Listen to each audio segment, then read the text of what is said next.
तो ये video purely उन लोगों के लिए है जिनके पास 70 सीसी से 150 सीसी तक बाइक्स हैं। उनके साथ भी अगर इसको खड़ा किया जाए ना तो ये साइज़ में ठीक ठाक बड़ी है उन बाइक से, क्योंकि आजकल जो बाइक्स आ रही हैं वो बड़ी कॉम्पैक्ट बाइक्स हैं।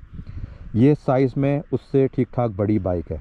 जब मैंने ये बाइक ली थी इसकी फ्रंट हेडलाइट ये बिल्कुल टूटी हुई थी, मीटर इसका टूटा हुआ था, लेकिन इसका जो मीटर है ना वो समझें इसका एक तरह से यहाँ से सब चीज़ें कंट्रोल हो रही होती हैं, इसका VTEC वगैरह। देखें 70 सीसी जो है ना वो अराउंड 5.1 हॉर्स पावर प्रोड्यूस करती है, ठीक है।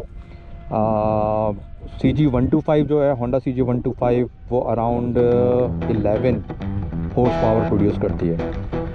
सुजुकी GS150 की बात करें तो वो मैंने इसको 170 प्लस 175 टच किया हुआ इसमें।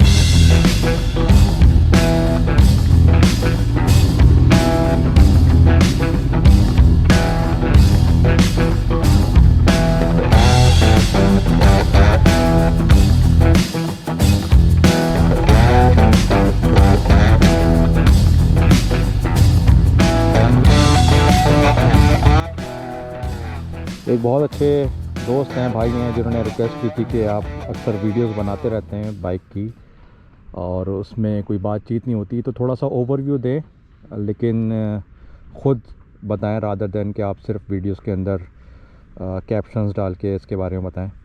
तो ये वीडियो प्योरली उन लोगों के लिए है जिनके पास 70 सीसी से 150 सीसी तक बाइक्स हैं और जो कि आपको पता ही है कि majority Lahore, Karachi, specially in cities में, वो ओवरऑल पाकिस्तान में ही, लेकिन इन सिटीज़ के अंदर ज़्यादातर लोग जो हैं वो 70 सीसी से 150 सीसी तक बाइक चलाते हैं। तो ये प्योरली उनके हिसाब से मैं कोशिश करूँगा इस वीडियो में इस बाइक को उन बाइक से कंपेयर करने की। थोड़ा सा पहले मैं ये क्लियर कर दूं कि मैं भी कोई बाइकर वगैरह नहीं हूं और मैंने बाइक जो चलाना स्टार्ट की थी वो थी जब मैं मेरे ख्याल से 8th क्लास में था, 1995 में, आई थिंक 1996 में, ऐसी कुछ। तो वहाँ से मैंने बाइक चलाना स्टार्ट की थी। मेरे बड़े भाई की बाइक थी, आपको याद होगा, एक आती थी होंडा CG125 पॉइंट वाली, 89 तक मॉडल आया था उसका, तो वो बाइक थी और वो तो ड्रीम बाइक अभी भी है कि जिनके पास है। फिर उसके बाद 70 सीसी रखी, ख़ुद जो अपनी पहली बाइक ली वो 70 सीसी रखी थी। फिर उसके बाद मैंने CG125 ख़रीदी थी कराची में, और फिर वो कराची के हालात आपको पता है, वो थोड़ा अर्सा रही थी और उसके बाद फिर वो छिन गई थी बाइक। फिर उसके बाद फिर मैंने अगेन 125 इतनी पसंद आई, उसका जो पिक था और जो उसका स्टाइल, उसका जो साउंड है, उस हिसाब से फिर मैंने एक और 125 ली। वो सियालकोट से मैंने मंगवाई और उसको कराची में रखा। वो काफ़ी अर्से तक रखी, फिर उसको सेल कर दिया।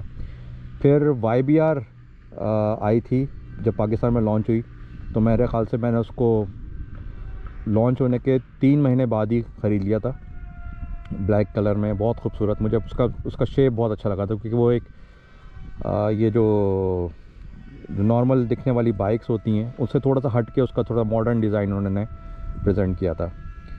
तो वो मैंने रखी काफ़ी अर्सा, बल्कि वो इनफैक्ट अभी भी है, कराची में मौजूद है YBR 125 सीसी, बहुत ज़बरदस्त बाइक है। फिर अल्लाह का शुक्र, अल्लाह ने गाड़ी अता कर दी और अपनी प्राइवेट गाड़ी, और दो घर में गाड़ी थी बड़े भाइयों की, वालिद साहब की, लेकिन फिर अपनी अल्लाह ताला ने गाड़ी दी तो फिर गाड़ी में मूव हो गए। और तकरीबन उसके बाद 6 साल बाद फिर ज़रूरत पड़ी बाइक की, और मुझे मेरे काफ़ी दोस्तों ने बोला कि आप GS150 ले रहे हैं। GS150 मुझे पता नहीं क्यों पसंद नहीं थी क्योंकि उसका एक तो साउंड नहीं है, उसका साइलेंसर स्टाइल, उसका जो लुक्स थे वो, और ख़ास तौर पे साउंड की वजह से। लेकिन जिन्होंने रखी हुई थी वो बोलते थे कि इसकी परफॉर्मेंस 125 से बहुत बेहतर है, आप चला के देखें। 125 तो बिल्कुल तख्ता है और बहुत हार्ड उसके सस्पेंशन है, उसमें आप थक जाते हैं, और ये बहुत स्मूथ बाइक है GS150 सुजुकी की।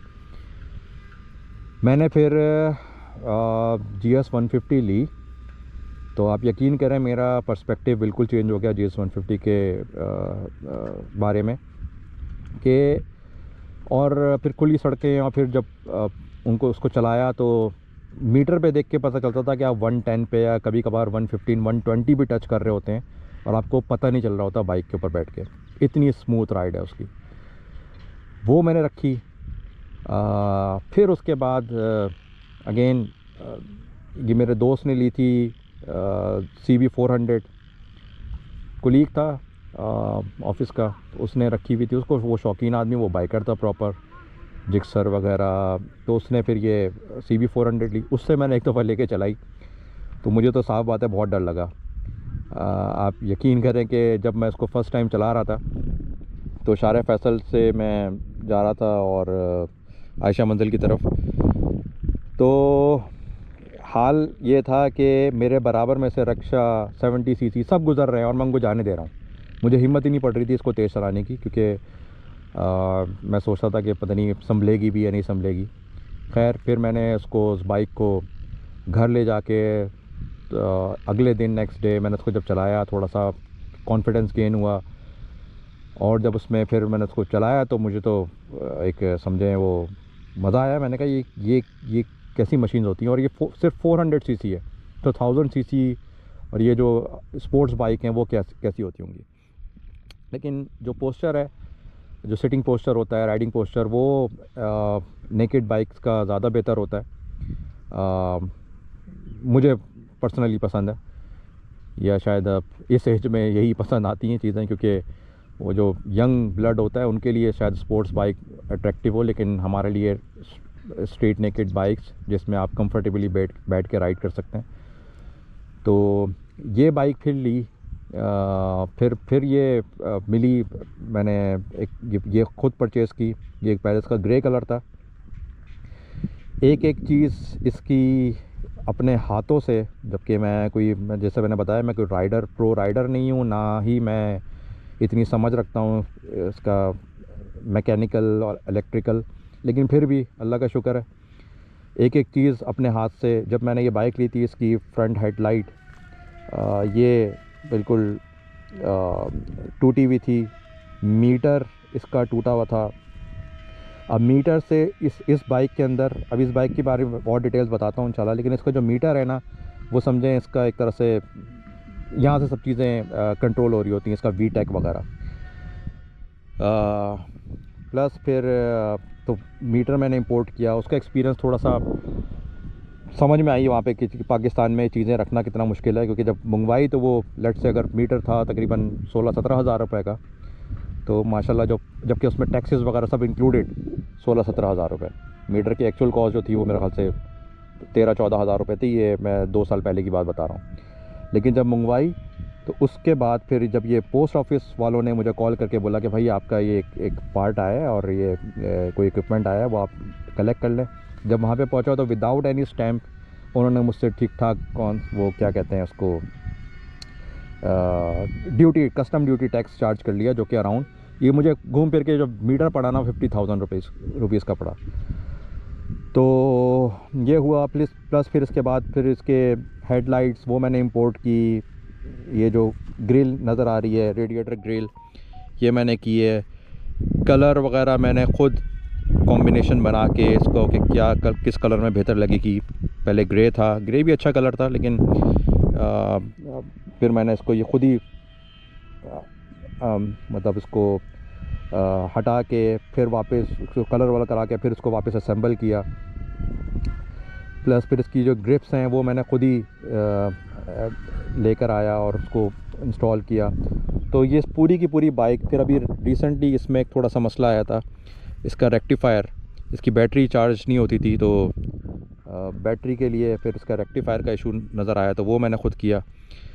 तो इस तरह की बाइक्स को रखना बहुत टफ़ है, आसान नहीं है, क्योंकि ख़ास तौर पे हम जैसे लोगों के लिए जो कि न्यू लोग हैं।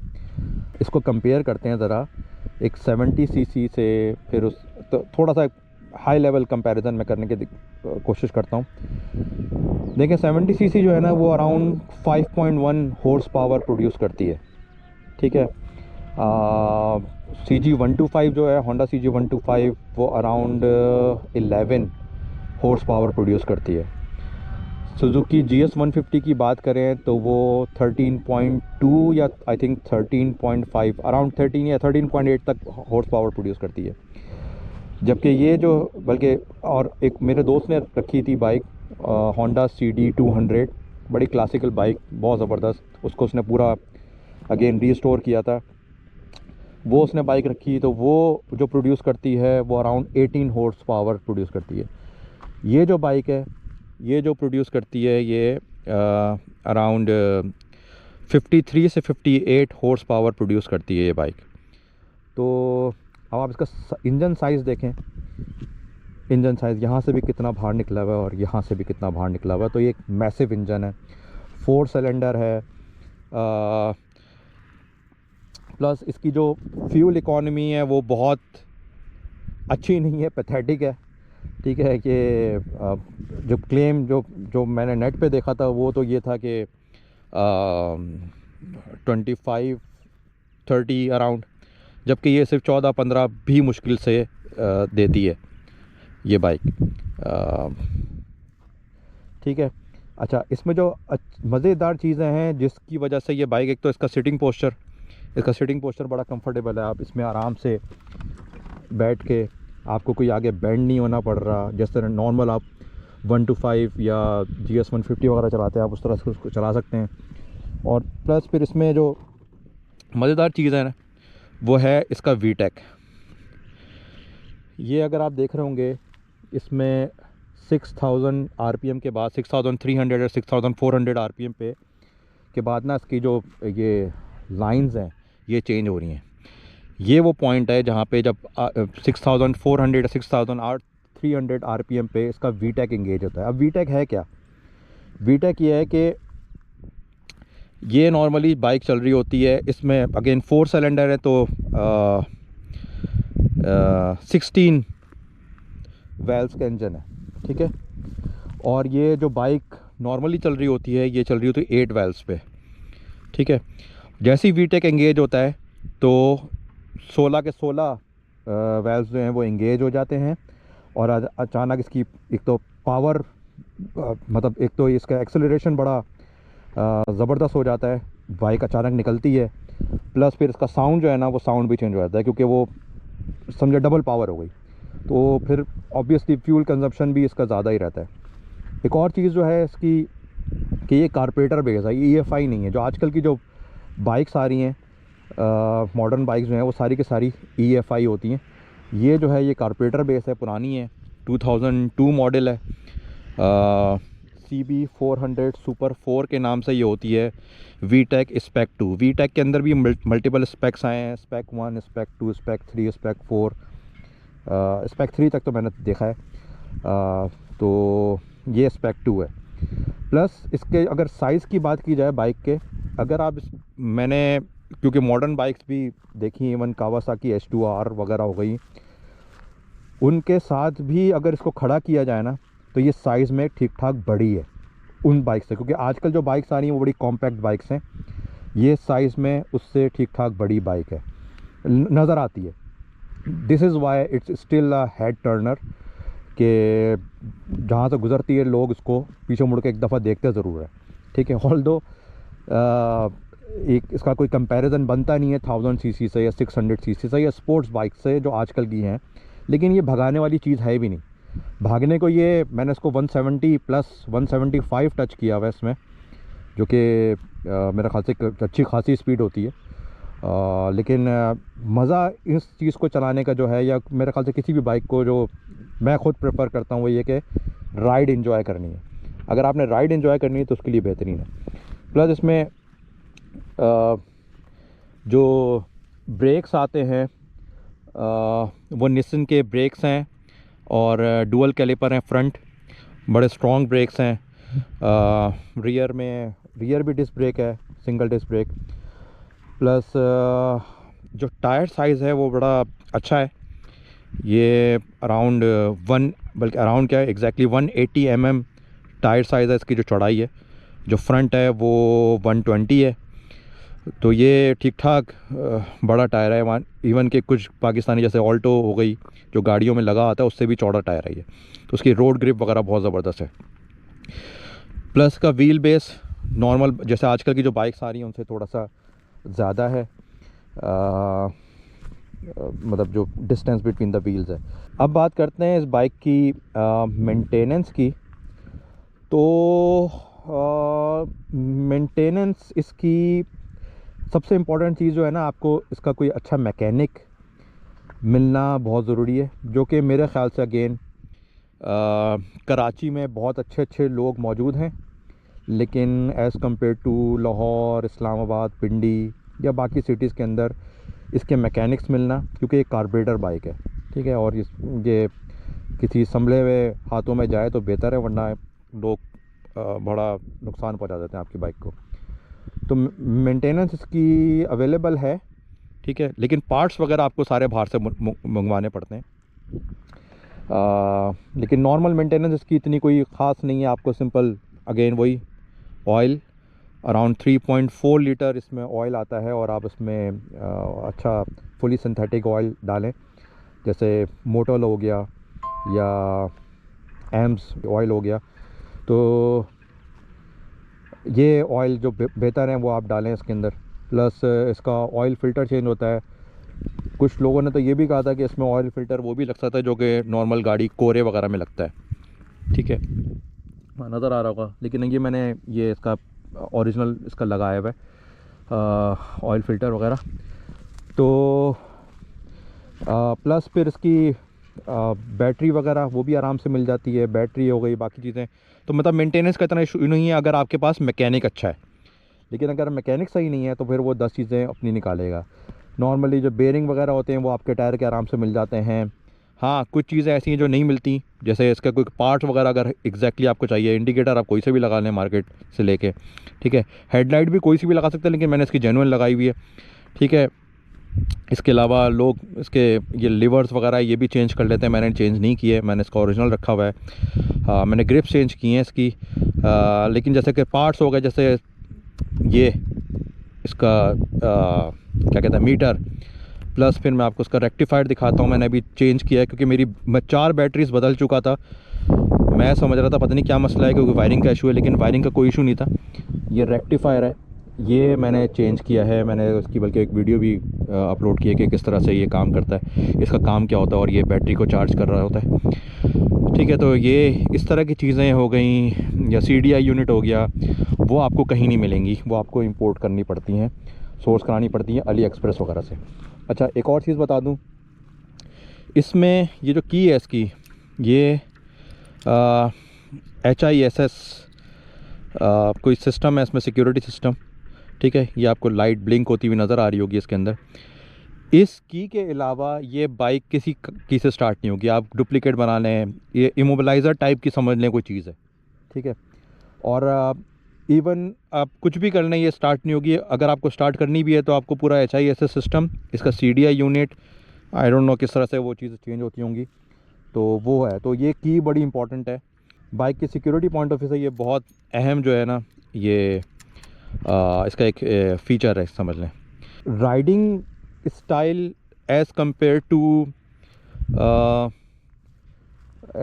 टू क्या लें आप, CD70, GS 150 वगैरह, ये बाइक हैवी है, ठीक है, और तकरीबन उतनी ही हैवी है जैसे आजकल की जो मॉडर्न बाइक्स हैं ना, जो ठीक ठाक हैवी बाइक्स होती हैं। ये समझने है 400 cc, लेकिन जो साइज़ और जो वेट वाइज और जो उसकी रोड प्रेजेंस है, या इसको जो चलाने का तरीक़ेकार है, जो उसमें एहतियात है, वो सारी वही हैं जो कि एक प्रॉपर हैवी बाइक वाली होती हैं। तो ये हैवी बाइक है, 4 सिलेंडर बाइक है। जब इस बाइक को चलाएंगे, इवन GS 150 मुझसे नहीं चलाई जाती अब इसके बाद। आप उस पर आते हैं तो आपको लगता है बहुत ही हल्की बाइक चला रहे हैं, जबकि as compare to CD70, 125 even, GS 150 अच्छी भारी बाइक है और मज़ेदार बाइक है, और वो टफ़ बाइक है, ठीक है। अभी रिसेंटली हमने इस पे और GS 150 पे मरी का ट्रिप किया था। दोनों टैंक एक ही पेट्रोल पंप से एक ही जगह पे हाई ऑक्टेन फुल करवाए, और जब मरी से वापस आ रहे थे उसका टैंक चेक किया JS 150 का, वो तकरीबन समझें फुल ही था और ये आधा हो चुका था। तो फ्यूल कंजम्पशन इसकी बहुत ही बुरी है। ये ठीक ठाक फ्यूल लेता है, लेकिन जो मज़ा है इसको चलाने का वो अनमैच्ड है। तो अच्छा, इसकी अब प्राइस की बात कर लेते हैं कि ये कितने में मिल जाती है बाइक इस तरह की। ये जो बाइक है आपको अच्छी कंडीशन में, देखें मैं NCP की बात नहीं कर रहा, कराची में तो ख़ास तौर पे NCP भरी पड़ी हैं, वो आपको मिल जाएंगी 3-4 लाख में भी मिल जाएंगी, शायद इवन मिल जाती हैं बल्कि। लेकिन ये अगर अच्छी पेपर वाली रजिस्टर्ड बाइक, क्लीन, अच्छी कंडीशन में भी और पेपर वाली भी अगर आपको लेनी है तो आपको समझें 0.7, ये भी मैं बहुत ही मिनिमम बता रहा हूँ, 0.7 से 1.5 मिलियन के अंदर मिलेगी। इससे ऊपर मिल रही है तो बहुत ही कोई यूनिक चीज़ होगी, इससे नीचे मिल रही है तो कोई मसला है। ठीक है, मैंने भी इसी रेंज में ली थी और उसके ऊपर ठीक ठाक पैसा लगा चुका हूँ। हाँ, प्लस अगर आपको इसके कोई पार्ट्स वगैरह मंगवाने हैं तो वो एक अलहदा ख़र्चे हैं। ठीक है, फॉर एग्ज़ाम्पल इसका जो फ्रंट टायर, जैसे मैं मीटर की तो आपको बता चुका हूँ, अराउंड मुझे 55 का पड़ा है, 55,000 PKR पाकिस्तानी रुपीज़। ये 2 साल पहले की बात बता रहा हूँ, 1.5 साल पहले, ये 2 साल पहले की बात बता रहा हूँ। जो फ्रंट टायर है ये मैंने भी अगेन ब्रांड न्यू, अच्छा साइज़ इसका नहीं मिलता क्योंकि ये जो फ्रंट टायर है ना 120/60/17 है। ठीक है, जो आपको मार्केट में मिलेगा वो 120 और 70/17 मिलेगा। ठीक है, 70। तो ये इसका जो ओरिजिनल साइज़ है वो भी तो मिलता भी नहीं है। अच्छा, ये जो फ्रंट टायर है ये मैंने जो मंगवाया था ये अराउंड मुझे पड़ा था तकरीबन 25,000 रुपीज़ का। तो आप अंदाज़ा लगा लें कि इसके पार्ट्स कितने महंगे। ठीक है, तो ये ओवरऑल इसका ओवरव्यू है। एक भाई ने, दोस्त ने कहा था कि ज़रा आप प्रॉपर्ली बताएं रादर दैन कि आप सिर्फ कैप्शन में बताएं, आप प्रॉपर्ली ज़रा बताएं इस बाइक के बारे में कि एक आम बंदा इसको किस तरह से समझे और उसको किस तरह से अगर ओन करना चाह रहा है या लेना चाह रहा है तो उसको किस किस चीज़ों को पता होना चाहिए। तो वो मैंने कोशिश की आज की वीडियो के अंदर। ठीक है, तो again it's a beginner bike. अगर आप शौक़ रखते हैं हैवी बाइक का या लेना चाहते हैं और आप 70 सीसी या 125 सीसी या 150 सीसी चला रहे हैं तो दिस इज़ द वन जिससे आप स्टार्ट कर सकते हैं। इसका राइडिंग पोस्चर, कंफर्ट और उसको समझना, ये it's very easy as compare to other bikes. Plus फिर अगर आप डायरेक्ट बड़ी बाइक पे चले जाते हैं तो वो संभलती ही नहीं है। तो रिकमेंड किया जाता है कि 600 से या कम से कम 400 से आप स्टार्ट करें बाइक, अगर आपने हैवी बाइक की तरफ आना है तो ये इट्स डूएबल। 70 सीसी चलाने वाला भी बाइक चला सकता है। मेरे भतीजे के पास 70 सीसी है, वो आता है मेरे पास और वो यही चलाता है और उसको बहुत इंजॉय करता है माशाल्लाह। उस खैर ऑफिस से चला रहा है, अब तक उसने बाइक ना गिराई है ना कोई उसको कोई प्रॉब्लम आई है। क्योंकि अगर आप हैवी बाइक या बड़ी बाइक लेते हैं, अब इवन ये बाइक जो है अगर आप इसको आप फर्स्ट गियर में, अगर आप सेकंड गियर में आप VTEC इंगेज करें इसका और फुल थ्रॉटल दें और आप छोड़ें ज़रा तो ये टेल मारती है, बाइक पीछे से झूल जाती है, आप टायर जो है वो स्लिप मार जाता है। तो आई थिंक ये बेस्ट चीज़ है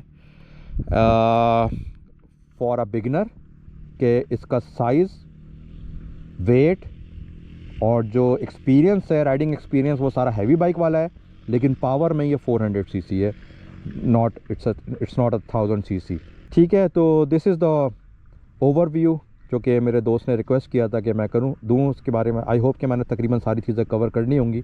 बाकी इसका एक छोटी सी राइड लेते हैं और राइड लेके, क्योंकि इसमें राइड लेते हुए शायद आवाज़ इतनी अच्छी ना आ सके तो इसलिए, लेकिन मैं थोड़ा सा फिर राइड लेके फिर उसको वीडियो को क्लोज करता हूँ।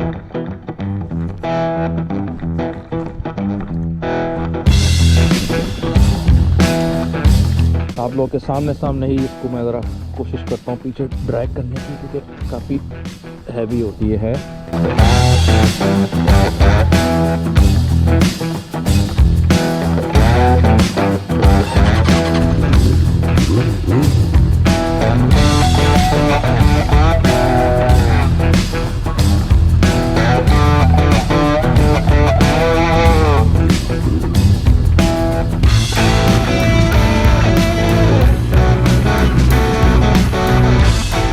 ऑफ रोड के लिए बिल्कुल भी नहीं है, मैं ऑफ रोड पे हूँ। यहाँ पे ज़रा आराम से चलाएंगे। क्योंकि ये स्लिप हो जाए या गिर जाए, इसको उठाना अल्लाह का शुक्र अब तक तो नहीं गिरी है, लेकिन मेरे ख्याल से उठाना ये बहुत मुश्किल हो जाएगा। अरे आगे तो रोड ही बंद है, तो मैं वीडियो रोकता हूँ और फिर उसके बाद फिर से स्टार्ट करते वीडियो। रोड करीब आ गया है तो मैंने ऑन कर दिया है कैमरा।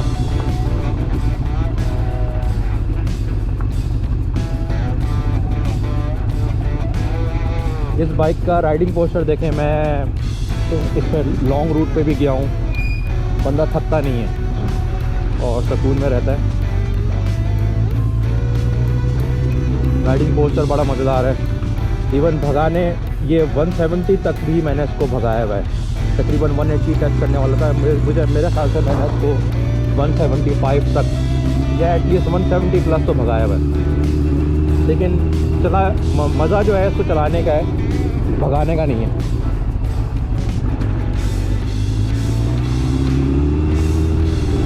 अभी मैं देखें सेकंड गियर में हूँ, आराम से इसका वीटेक इंगेज, बल्कि आगे किसी रोड में आपको इसका वीटेक भी इंगेज करके दिखाता हूँ कि वीटेक है क्या।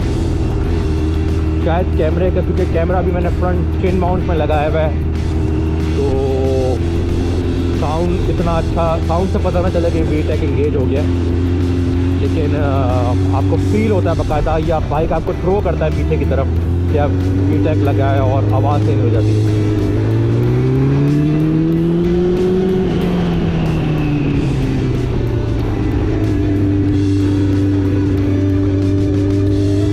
आगे जो थोड़ा सा खुला रोड आता है उस पर मैं आपको उसका वीटेक इंगेज करके दिखाता हूँ। बाकी इसकी राइड बड़ी कंफर्टेबल है, मज़ेदार है, आप आराम से चला सकते हैं। जिस तरह आप 70 सीसी या 125 सीसी चलाते हैं, जो उसको चला सकता है वो उसको चला सकता है। आप हाथ छोड़ के भी आराम से, ये कहीं नहीं जाता बाइक, अपना मोमेंटम मेंटेन रखता है। अभी रोड पे मैं कोशिश करता हूँ आपको वीटेक लगा के दिखाने की, ये जो एफ पे चलता है। आप ज़रा नोट कीजिएगा कि जैसे ये 7,000 RPM क्रॉस करेगी तो उसका वीटेक इंगेज होगा। अभी मैं फर्स्ट गियर में नहीं हूँ, मैं सेकंड गियर में हूँ, बल्कि आपको फर्स्ट गियर से कोशिश करता हूँ, फर्स्ट गियर से ही दिखाऊँ। फर्स्ट गियर से आपको वीटेक लगा के दिखाता हूँ।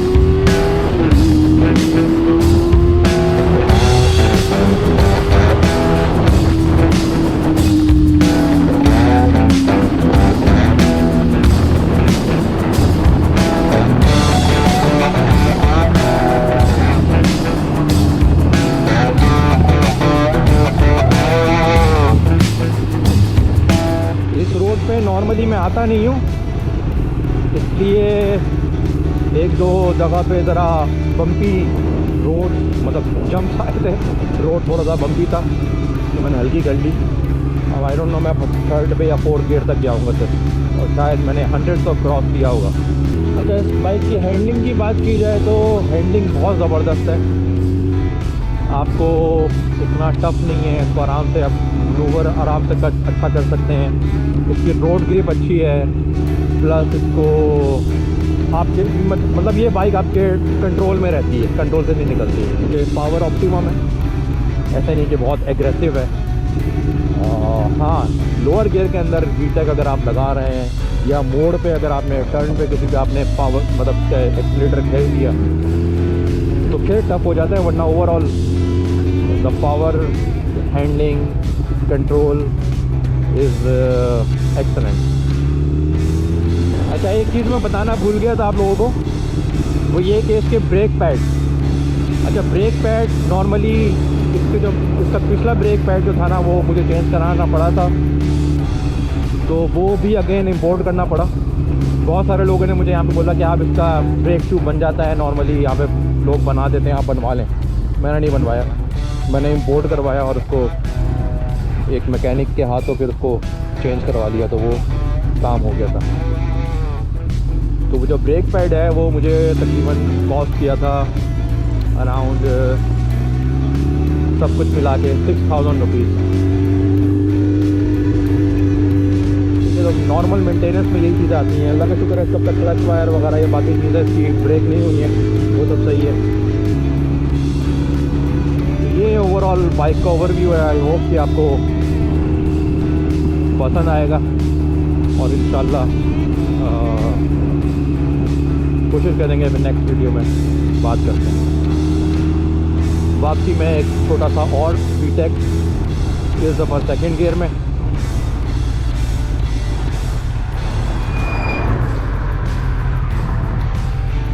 अभी मैं सेकंड गियर में हूँ और कोशिश करते हैं VTEC लगाने की।